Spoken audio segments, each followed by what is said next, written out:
our top tier where we have a much smaller amount of space left. What we did down here on the bottom is not really going to work because we would have to use the very, very tiniest size and it would be awkward.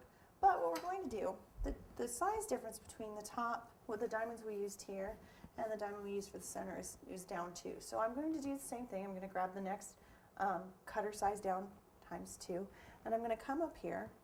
Now I have the same options. I can overlap, but I really want everything to lay flat. So the first thing I'm going to do is I'm going to position my cutter.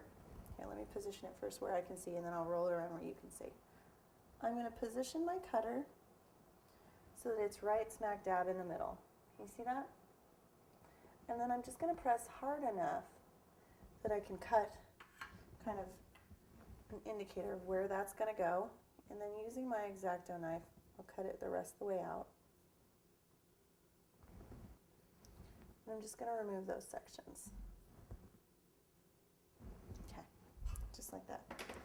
Now I had one diamond that got a little damaged, but that's okay because what I'll do is I'll just use it to cut my next one out.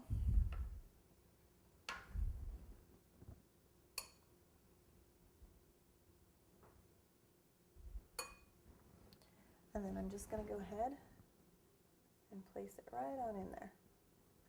And that in and of itself is a really beautiful pattern. If you wanted to do something like that, it turns out really beautiful. And it's not an Argyle pattern, it's a different kind of plaid, but it is very, very beautiful.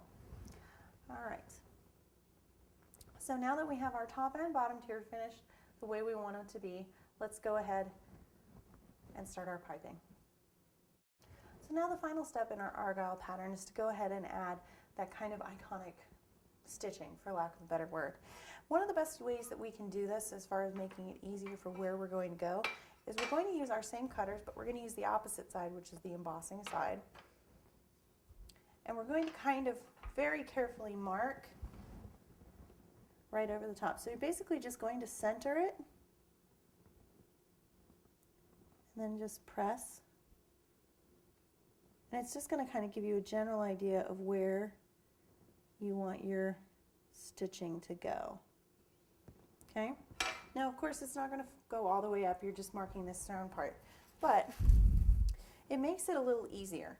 Now, if you don't want to do that and you're pretty confident in your ability to just kind of go along, you can use just kind of a straight edge to mark. But what you want to keep in mind is that we're not making the diamonds, we're making little like crisscrosses. So if you start up here in the center point between these two,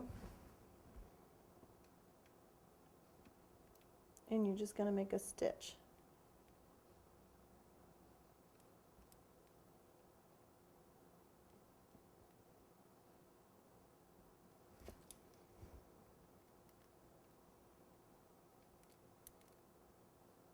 And all you're aiming for is that middle point on the bottom.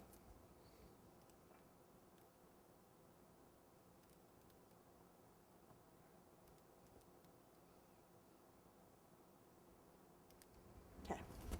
Now you can go back with a little bit of water on your fingertip, kind of dampen down those little spots. Make sure your stitches are nice and flat.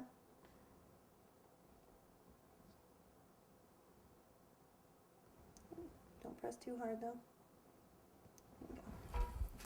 And then we're just going to go back the other direction. So find that middle point.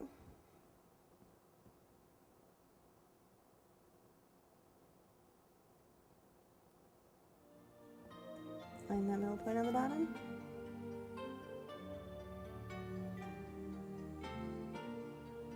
And smooth that out with your fingertips. And we're just going to do that all the way around our bottom and our top here.